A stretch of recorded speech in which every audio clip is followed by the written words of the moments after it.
দুরুদ ইব্রাহিম পড়ে লবণে ফু দিয়ে খেলে কি হয় জানলে আপনি অবাক হয়ে যাবেন। আমরা কিন্তু অনেকেই বর্তমান সময়ের ভিতরে সবচেয়ে বড় সমস্যা জাদুর সমস্যা।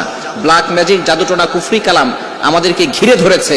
আমাদের আশেপাশের মানুষরাই এই ব্ল্যাক ম্যাজিক, জাদুটোনা, কুফরি কালাম করছে। এর ক্ষেত্রে কিন্তু আপনি এই দুরুদ ইব্রাহিমের চমৎকার একটি আমল করে যদি আপনি আমলটি নিয়মিত 11 দিন করতে পারেন, দেখবেন আপনার জাদু কেটে যাওয়ার সম্ভাবনা রয়েছে এবং জাদু করে আপনাকে কেউ ক্ষতি করতে পারবে না। খুবই চমৎকার একটি বিষয়। এই দুরুদের ফজিলত কিন্তু অনেক বেশি। নবীজি সাল্লাল্লাহু আলাইহি সাল্লামের প্রতি যে ব্যক্তি একবার দুরুদ পাঠ করবে, আল্লাহ পাক রব্বুল আলামিন তার উপরে 10 বার রহমত নাজিল করবেন।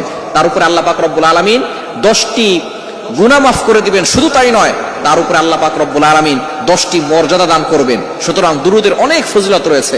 আল্লাহ তাআলা নিজে বলছেন, কোরআন খুলেন, আল্লাহ বলছেন 22 নম্বর পারার 5 নম্বর পৃষ্ঠার 4-5 নম্বর লাইন, সূরা আহজাবের 56 নম্বর আয়াতে রব্বুল আলামিন বলেন, ইন্নাল্লাহা ওয়া মালাইকাতাহু ইউসাল্লুনা আলান নবী ইয়া আইয়ুহাল্লাযীনা আমানু সাল্লু আলাইহি ওয়া সাল্লিমু তাসলিমা।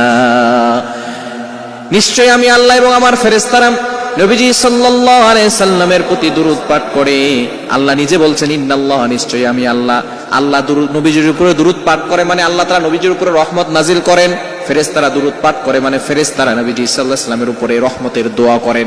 এজন্য আল্লাহ বলছেন, ইয়া আইয়ুহাল্লাযীনা আমানু, ও ইউ হ্যাভ বিলিভার্স, ঈমানদারগণ, সাল্লু আলাইহি ওয়া সাল্লিমু তাসলিমা, তোমরাও নবীজির উপরে দুরূদ পাঠ করো।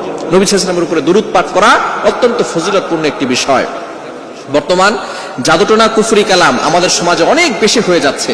এটা থেকে বাঁচার জন্য জাদুটাকে কাটতে হবে। এটা কাটার জন্য আপনি দৈনিক 5 ওয়াক্ত নামাজের পরে ফজরের নামাজ অবশ্যই পড়বেন এবং 5 ওয়াক্ত নামাজ অবশ্যই জামাতের সাথে পড়ার চেষ্টা করবেন এবং মা বোনরা ঘরে পড়ার চেষ্টা করবেন। 5 ওয়াক্ত নামাজের পরে, বিশেষ করে ফজরের নামাজের পরে আপনি আমলটি করবেন।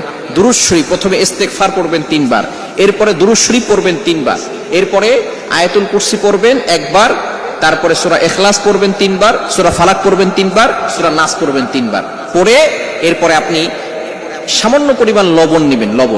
লবণটা অল্প নেবেন, যতটুকু আপনি খেতে পারবেন অল্প নিয়ে সেটার ভিতরে আপনি ফু দিবেন।